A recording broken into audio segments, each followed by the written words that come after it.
Hello student, welcome to online classes. Today our topic is impulse. Before starting the impulse, first we will describe again Newton's second law of motion. Because impulse is said to be, it is equal to the change in momentum. अर्थात if the momentum is changed, then it is said to be the impulse. Very basic definition of the impulse. तो इसको समझते कैसे हैं, पहले समझो। जैसा कि बेटा इम्पल्स क्या है ये समझो। किसी बॉडी पे इम्पल्स लगता है तो उसका मेजरमेंट कैसे करते हैं, कैसे जानो वो इम्पल्स है। अगर कोई बॉडी है उसकी इनिशियल वेलोसिटी u है और बाद में उसकी वेलोसिटी v हो जाती है, अर्थात फाइनल वेलोसिटी v है, तो चेंज इन मोमेंटम क्या होगा। अगर उस बॉडी का मास m हो तो mv minus mu। Now this change in momentum which is said to be mv minus mu is referred as the impulse. This is the basic definition of impulse. तो impulse क्या है? Impulse is equal to the change in momentum in a body. अब आते हैं Newton second law of motion. बेटा उसको पहले generalise करते हैं, जिससे पहले बताया जा चुका है। वहां से हम impulse का डिफिनेशन ढूंढते हैं। देखो जैसा कि from Newton second law of motion, from Newton second law of motion हमने डेरिवेशन किया था, तो फाइनल आंसर है F equal to ma। F equal to ma where ये क्या था, change in velocity upon time taken. तो आप इसको ऐसे लिखो और करके F इक्वल टू हो गया m of v minus u upon t। ध्यान दो, अगर m से मल्टीप्लाई करते हैं it becomes mv minus mu upon t। अब ध्यान दो, it means that F equal to mv, this is the final momentum, and mu it is the initial momentum, so it becomes p और ये suffix f है जो denote करता है p for momentum, f for final. It is said to be final momentum. It is the notation of final momentum minus p of I. It is the notation for initial momentum upon time. अब देखो कहीं कहीं book में ना बेटा P2 minus P1 लिख देता है, कोई सुनिए आप P2 माइनस P1 ही बोल सकते हो, अर्थात इसको P2 कहो, इसको P1 कहो, या ऐसे PF माइनस PI। ध्यान दीजिएगा, P फॉर मोमेंटम नीचे छोटा सा f लिखिएगा, ये सफिक्स के रूप में लिखा जा रहा है, ठीक है ना। अब देखो T से मल्टीप्लाई करो, ये हो जाता है F into T, force into time, और ये होगा PF माइनस PI। अब ये क्या रिप्रेजेंट कर रहा है, जरा सोचो बच्चों। इसका मतलब ये है, it means that this is the change in momentum, और change in momentum equal to क्या है, product of force and time. तो मैंने अभी बोला था ना, तो what is impulse, impulse is equal to the change in momentum. और यहाँ से एक नया डिफिनेशन मिला, impulse is equal to force the product of force and time. तो इसको इस तरह से कहेंगे, कोई भी बॉडी हो अगर उसका इम्पल्स निकालना हो तो निकालने के दो तरीके होंगे, या तो उसका चेंज इन मोमेंटम निकाल लो, और नहीं तो उस बॉडी पे लगने वाला फोर्स कितने समय के लिए लगा है, वेरी वेरी शॉर्ट टाइम के लिए जो लगता है फोर्स और टाइम का जो प्रोडक्ट होगा वही इम्पल्स कहलाएगा। यहां से हम देख सकते हैं बच्चों कि जो इम्पल्स का जो SI यूनिट होगा वो न्यूटन सेकेंड कहा जाएगा। क्यों क्यों देखो ये इम्पल्स हो गया है, यही इम्पल्स है। इम्पल्स इक्वल टू है F इंटू टी और final momentum minus initial momentum at its SI unit is Newton into second. तो अब हम इम्पल्स का डिफिनेशन लिख सकते हैं, तो आइए हम डिफिनेशन लिखते हैं इम्पल्स का। Then student, then we can say that impulse is equal to change in momentum of the body. In other words you can say impulse is defined as the product of force and a small time in which force acts. जैसा कि अभी मैंने derivation किया था बच्चों, आपने देखा था कि चेंज इन मोमेंटम क्या था, Pf minus Py equal to क्या, फोर्स इंटू टाइम है। सो बेटा ये जो टाइम है वेरी वेरी शॉर्ट टाइम के लिए लगता है। So also the SI unit of impulse in newton second, क्योंकि F का यूनिट क्या है, फोर्स है, फोर्स का यूनिट न्यूटन होता है, टाइम का सेकेंड तो न्यूटन सेकेंड। इसका एक और यूनिट हो सकता है, इम्पल्स का जो यूनिट होगा वही होगा जो मोमेंटम का यूनिट होता है, क्योंकि चेंज मोमेंटम का यूनिट वही होगा जो मोमेंटम का होता है। मोमेंटम या चेंज मोमेंटम यूनिट वही रहेगा। क्या होता है मोमेंटम का unit, kilogram metre per second. जैसा कि बच्चों आप जानते हो ना, मोमेंटम इक्वल टू होता है मास इंटू वेलोसिटी। मास का यूनिट है किलोग्राम, वेलोसिटी का मीटर पर सेकेंड, सो कंबाइंडली हो जाएगा किलोग्राम मीटर पर सेकेंड। या लिख सकते हैं the another unit of impulse is kilogram metre per second and SI unit of impulse is newton second. अब आते हैं बेटा कुछ न्यूमेरिकल्स लगाते हैं जो law of conservation of momentum, newton second law of motion और इम्पल्स पे से रिलेटेड होगा। है a force of 100 newton act on a stationary body, अर्थात कोई बॉडी है जो पहले वो रेस्ट में है, रेस्ट स्टेशनरी मींस रेस्ट में है, of mass 5 kg for 2 second. बेटा ध्यान देना ये 2 सेकेंड है, 2 second.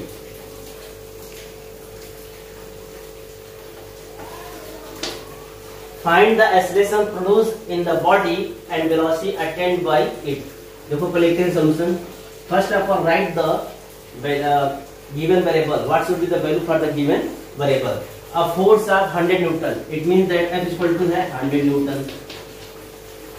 Acts on a stationary body। It means that initial velocity of the body is 0।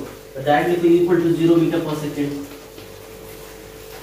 Of mass 5 kg। It means M is equal to 5 kg। For 2 seconds, time is equal to 2 seconds। Find the acceleration, small a is equal to question mark, produced in the body and velocity attained by it। इसका मतलब 2 second के बाद उस body का velocity क्या होगा, अर्थात final velocity क्या होगा, इक्वल टू क्वेश्चन मार्क है। बेटा सबसे पहले ना हम लोग ए निकाल सकते हैं। कैसे? देखो जैसे आप जानते हैं U इक्वल टू होता है ma, तो फोर्स दिया है, मास दिया है, एक्सेलरेशन निकल जाएगा। तो देखो फोर्स क्या है 100 न्यूटन, मास क्या है 5 kg इनटू एक्सेलरेशन, तो it gives a equal to होगा 100/5 अर्थात 20 metre per second square. This is the acceleration. आप चेक कर लेना 20 ही आएगा, सही है। और क्या निकालना, वेलोसिटी।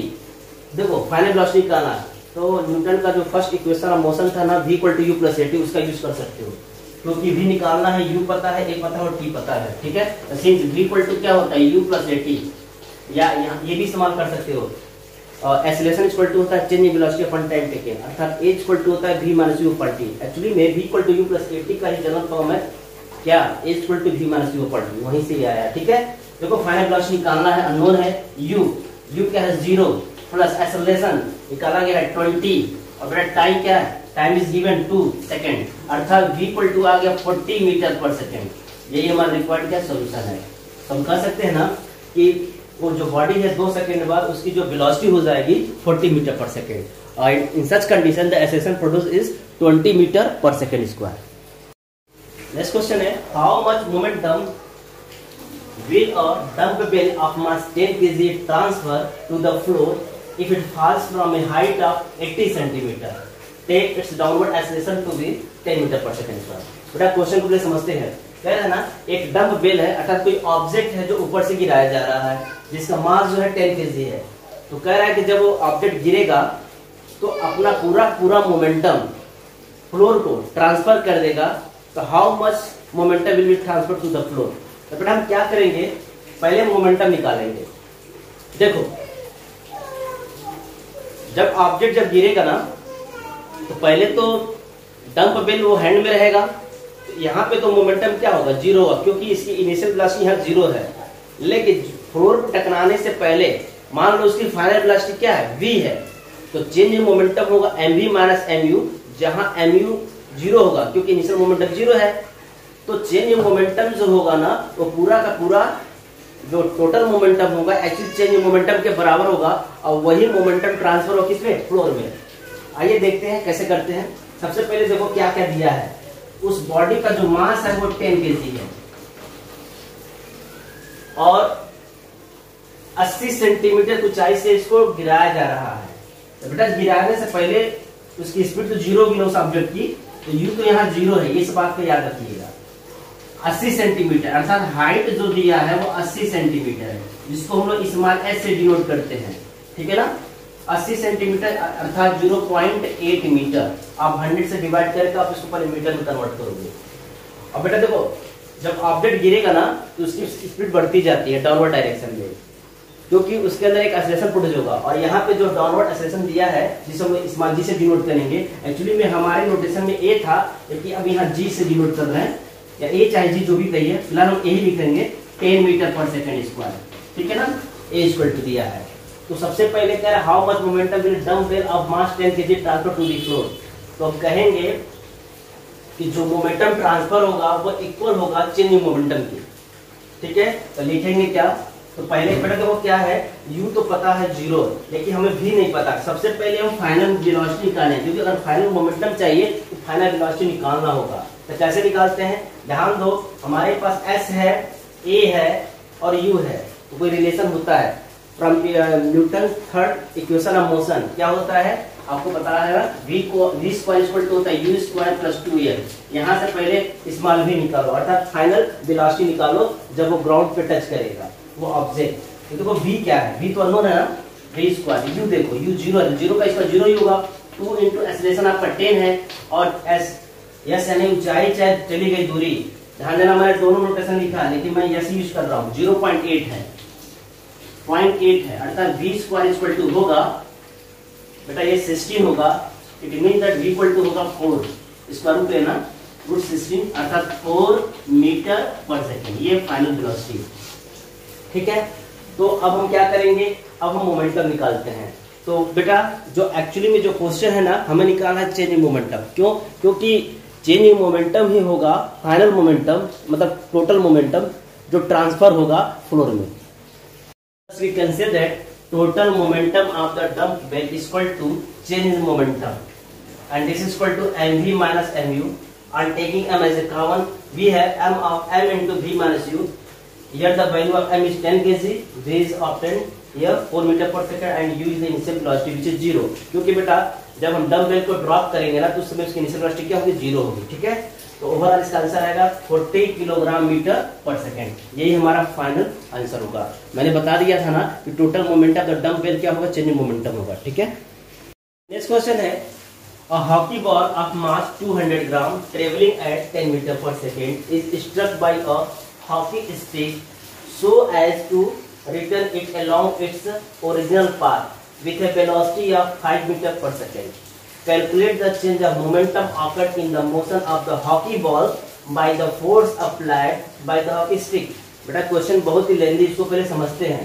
कह रहा है कि एक हॉकी की बॉल है, पहले से समझ लो, ये हॉकी की बॉल है जो 10 मीटर पर सेकेंड से जा रहा है। ये कैसे गया होगा, किसी ने हॉकी स्टिक से इसको चोट पहुंचाया होगा, फोड़ दिया होगा, ये गया ठीक इस दिशा में, जब स्पीड क्या है इसकी 10 मीटर पर सेकेंड थी।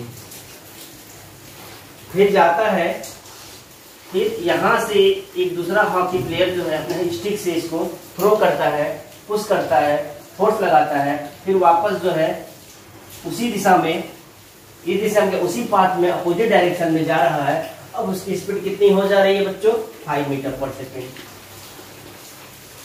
तो कह रहा है कि calculate the change of momentum occur in the motion of the hockey ball. बेटा बॉल के मोमेंटम चेंज होगा कि नहीं, क्योंकि देखो ये बॉल जो है पहले इस दिशा में जा रहा था, जिस समय इसकी स्पीड 10 मीटर पर सेकेंड, इसका कुछ मोमेंटम होगा।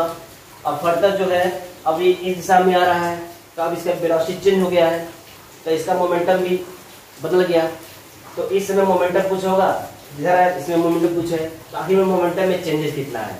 बेटा इसको कैसे लगाते हैं, ध्यान दो, यहाँ पे ना डायरेक्शन चेंज हो रहा है बॉल का, तो ये साइन के साथ रखना। अगर मैं यू को कहूँ कि ये 10 मीटर पर सेकेंड इस दिशा में है, इसको मैं प्लस साइन देता हूँ, तो अब इसका डायरेक्शन क्या हो रहा है, बॉल का चेंज हो जा रहा है, माइनस कर देना, निगेटिव साइन लगा देना। ध्यान दीजिएगा, अगर मैं यू कहता हूँ 10 मीटर पर सेकेंड स्क्वायर को, सॉरी यू कहता हूँ 10 मीटर पर सेकेंड को, और इसको भी बोलता हूँ 5 मीटर पर सेकेंड, यहाँ पे भी का वैल्यू होगी -5 मीटर पर सेकेंड, ना कि +5 मीटर पर सेकेंड, क्योंकि बेटा यहाँ बॉल का डायरेक्शन ना चेंज हो रहा है। एक बार मान लो बॉल इधर गया, फिर दूसरा हॉकी प्लेयर उसको स्टिक किया उसी दिशा में, सॉरी अपोजिट डायरेक्शन में, लेकिन उसी पाथ में, तो v की वैल्यू क्या होगी, निगेटिव हो गई। तो इसका मतलब देखो हम कैसे दे लिखते हैं, पहले जो वेरिएबल्स दिए हैं वो नोट कर लो।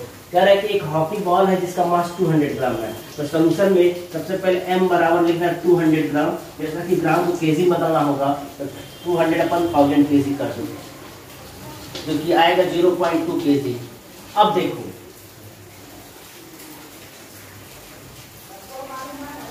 हॉकी बॉल की जो वेलोसिटी है वो 10 मीटर पर सेकेंड है, अर्थात u = है प्लस, यहाँ प्लस साइन दे रहे हैं 10 मीटर पर सेकेंड। फिर जो है अब इसकी वेलोसिटी क्या हो जा रही है, 5 metre per second opposite direction में, v = जहाँ क्या -5 मीटर पर सेकेंड है। ठीक है। तो क्या निकालना है, calculate the change of momentum. तो क्या होगा, चेंज ऑफ मोमेंटम जो होगा, अब कितने टाइम में चेंज हो रहा है, समय दिया होगा, नहीं समय नहीं दिया है, हमको सिर्फ चेंज ऑफ मोमेंटम निकालना है। तो चेंज ऑफ मोमेंटम का फॉर्मूला क्या होता है, mv माइनस mu, वही निकाल दीजिए। देयरफॉर चेंज ऑफ मोमेंटम, इसको हम डेल्टा p से भी डिनोट करते हैं, डेल्टा p या change in momentum equal to होगा, फॉर्मूला है mv माइनस mu या m of v minus u या n। बेटा n का 0.2, v क्या है, साइन के साथ -5, बच्चे ही गलती करते हैं, +5 लिखते हैं, u आपका 10 है, +10 है अर्थात माइनस, यहाँ प्लस इंटू वन माइनस हो जाता है, देखिए 0.2 इंटू -15 और ये होगा -3.0 और किलोग्राम मीटर पर सेकेंड। तो हम कह सकते हैं जो हॉकी बॉल में जो मोमेंटम में चेंज हो रहा है ना, वो -3 किलोग्राम मीटर पर सेकेंड, यही आपका क्या होगा, रिक्वायर्ड आंसर होगा। ठीक है ना। एक बात जानना बेटा कि यहाँ पे जो हॉकी की जो बॉल है ना, पहले इसकी जो स्पीड थी 10 मीटर पर सेकेंड, यानी वेलोसिटी थी 10 मीटर पर सेकेंड किसी वन डायरेक्शन में, ठीक है ना। बाद में इसकी जो वेलोसिटी होती है वो 5 मीटर पर सेकेंड होती है, लेकिन अपोजिट डायरेक्शन है। या अगर इस तरह का साइन हम प्लस लेते हैं, इसका अपोजिट का साइन हम लोग क्या लेंगे, माइनस, अर्थात यहाँ साइन के साथ यू और भी को लिखना होगा, तो भी आप फार्मूला लगाओगे, नहीं तो गलत हो जाएगा।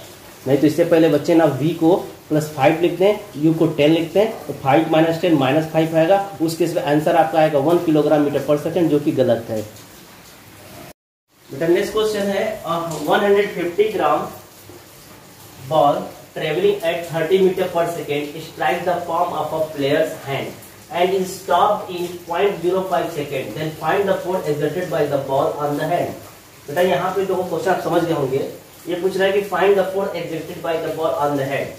ये जो फोर्स होगा it is equal to the rate of change of momentum of ball, ठीक है ना। जैसा कि तुम देख रहे हो, पहले बॉल की स्पीड क्या थी, 30 मीटर पर सेकेंड था, और उतने स्पीड से बॉल जो जा रही है किसी प्लेयर के हाथों में पहुंचेगी, तो उस केस में कह रहा है कि इतने सेकंड के बाद, अर्थात 0.05 सेकंड के बाद बॉल रुक जा रही है। तो बताइए कि उस प्लेयर के हाथों पे कितना फोर्स लगेगा बॉल के द्वारा, ठीक है ना। तो कितना लगेगा, उतना ही लगेगा जितना rate of change of momentum of the ball होगा, ठीक है ना। इस बात का ध्यान दीजिएगा। सबसे पहले ना आप ये पता करो क्या क्या दिया हुआ है।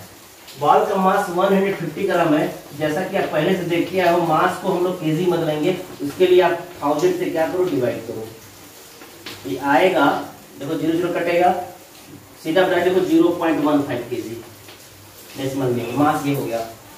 बेटा देखो travelling at 30 metre per second, it means that this is the initial velocity ना बॉल की 30 metre per second. Strike the palm of a players hand and stop. देखो बॉल को जब कैच करेगा वो प्लेयर ना, तो रुक जा रहा है ना, it mean that final velocity क्या हो जाएगी, 0 मीटर पर सेकेंड। और कितने समय में 0 हुआ, उसके इसमें टाइम दिया है, t इक्वल टू दिया है 0.05 सेकेंड, और हमें फोर्स निकालना है। तो हम कह सकते हैं, क्या कह सकते हैं, the force exerted by the ball on the hand equal to the rate of change of momentum of ball। तो डायरेक्ट हम लिख दे रहे हैं, आप लोग स्टेटमेंट लिख सकते हैं, क्या लिख सकते हैं बच्चों, the force exerted by the ball, सीधे हम ऐसे लिख दे रहे हैं, F equal to m of v minus u upon t, यही होता है ना फॉर्मूला। देखो m क्या है, बॉल का मास है जो 0.15 है, इनटू फाइनल वेलोसिटी साथ देखो क्या 0 है, u आपका 30 है, बटा टाइम देखो 0.05। देखो बहुत आसान कैलकुलेशन है, डेसिमल के बाद 2 अंक है, 2 डिजिट है, यहाँ पे 2 डिजिट है, 2 डिजिट हटा दो, सिंपली 15 यहाँ लिखो या 5 लिखो।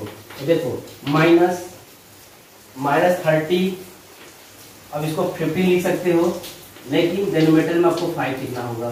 तो देखो मल्टीप्लाई करोगे तो 19 आएगा, अर्थात इसका जो आंसर होगा वो -90 होगा और न्यूटन होगा, क्योंकि फोर्स का जो यूनिट होता है वो न्यूटन होता है, -90 न्यूटन। यही हमारा क्या होगा, रिक्वायर्ड आंसर होगा, ठीक है। Body of mass 5 kg is at rest, what should be the magnitude of force which will make the body move with a speed of 25 meter per second at the end of 1 second। This is very easy question।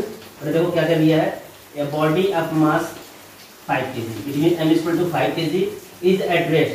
Rest है, it means that initial velocity 0 meter per second equal to what should be the magnitude of force? F is equal to question mark, which will make the body move with a speed of 25 meter per second. It is the final velocity ना, या final speed ना, equal to given that 25 meter per second at the end of 1 second. It means the time क्या है 1 second है. ना जैसे जानते हो ना क्या रिलेशन है? F इक्वल टू, आपको पता है F equal to m of v minus u upon d. ये फॉर्म लगा दो, आ गया आंसर. तो क्या आएगा? F निकालना m हाइट है इनटू फाइनल वेलोसिटी जो कि क्या है? फाइनल वेलोसिटी 25 है, u 0 है और टाइम आपका 1 सेकंड है. तो वहाँ जब मल्टीप्लाई करोगे ना सिर्फ आएगा 5 इंटू 25, हाइट इंटू 25 अर्थात 125 न्यूटन. यही हमारा सॉल्यूशन होगा, यही हमारा आंसर होगा. चेक कर लेना, ठीक है. अब आते हैं अगले क्वेश्चन पे. अगला न्यूमेरिकल कुछ लगाते हैं. क्वेश्चन जो है स्पीड टाइम ग्राफ से रिलेटेड है, जो कि पहले चैप्टर में और सेकंड चैप्टर में मिलता है. अभी इसका पहला ही पार्ट लिखा, अभी सेकंड पार्ट इसके बाद लिखेंगे. पहले पहला पार्ट करते हैं. क्वेश्चन ये है, the speed time graph of a car is given alongside. The car weighs 100 kg, अर्थात कार का जो मास है वो 1000 kg. The car weighs 1000 kg, अर्थात कार का मास है 1000 किलोग्राम है. पहला क्वेश्चन है, what is the distance travelled by the car in the first 2 second. बेटा जैसे कि आपने पढ़ा था ना कि स्पीड टाइम ग्राफ या वेलोसिटी टाइम ग्राफ में जो डिस्टेंस ट्रेवल होता है इसी समय में, तो जिस समय में जो ग्राफ जितना बनता है उसके अंदर नीचे जितना एरिया मिलता है वही एरिया जो होता है डिस्टेंस को डिटरमाइन करता है.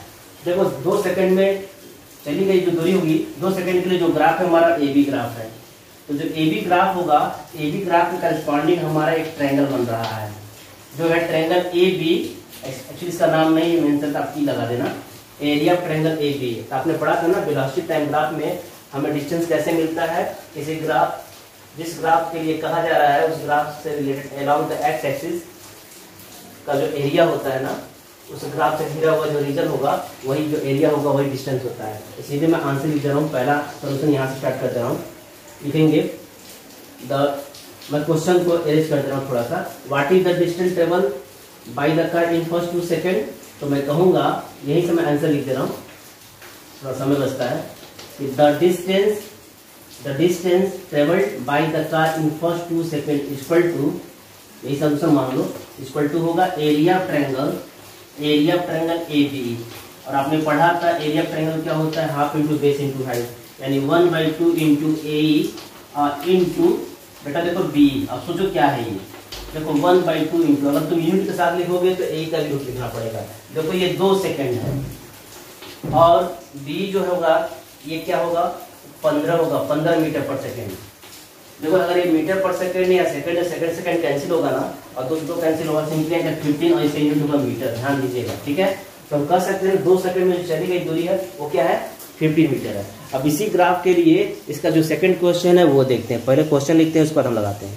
क्वेश्चन का जो सेकंड पार्ट है जरा देखते हैं. क्वेश्चन ये कह रहा है इसका second part, what is the braking force applied at the end of 5 second to bring the car to a stop within 1 second. इसका मतलब समझो बेटा कि ठीक 5 सेकंड के बाद कार में ब्रेक लगाई जाती है. तो कार को रोकने के लिए हमें कितना फोर्स अप्लाई करेंगे वही पूछ रहा है, जिसको हम ब्रेकिंग फोर्स का नाम दिया है. ठीक है ना. तो देखो ठीक 5 सेकंड के बाद, और जब कार रुक जा रही है 1 सेकंड के अंदर, अर्थात 1 सेकंड चल करके कार रुक जा रही है. तो तुम देखो बेटा जरा ग्राफ ध्यान से देखो, ये सीडी वाले ग्राफ को देखो.